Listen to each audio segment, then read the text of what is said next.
Yorkshire pudding with roast beef is a marriage made in heaven. And our postcard today goes very nicely with rich fruit cake. Another culinary twosome.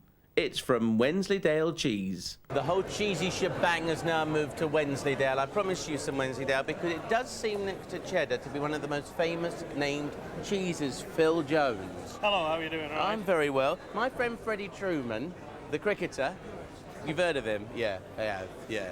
Anyway, he used to say he'd eat Wensleydale with, fruit.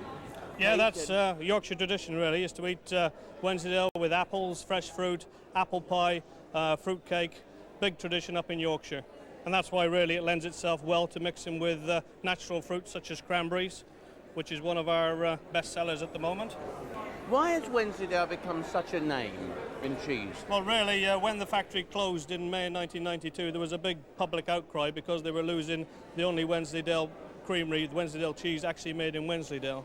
So there was a lot of public outcry, a lot of media support, and through very, very effort, the creamery was managed to stay open.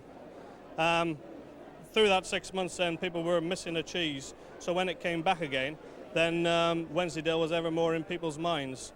And then on top of that as well, the Wallace and Gromit characters, who their favourite cheese is Wensleydale, has then greatly, improved awareness of the cheese.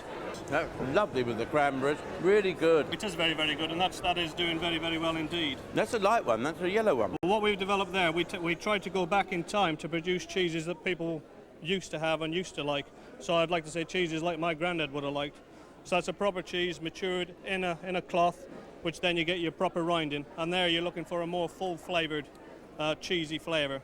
Our cheese never goes over the top, it never gets too acid, it just develops more and more flavour. How do you make Wensleydale cheese then, as opposed to, say, cheddar? Is it the cows and the grass?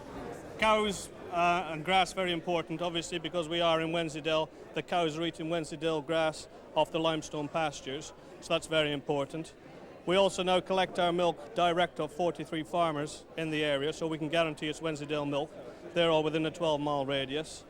And then what we've got is a history of cheese making in the Dales, where the factory dates back. It's coming up now in November. This is our 100th year of making cheese.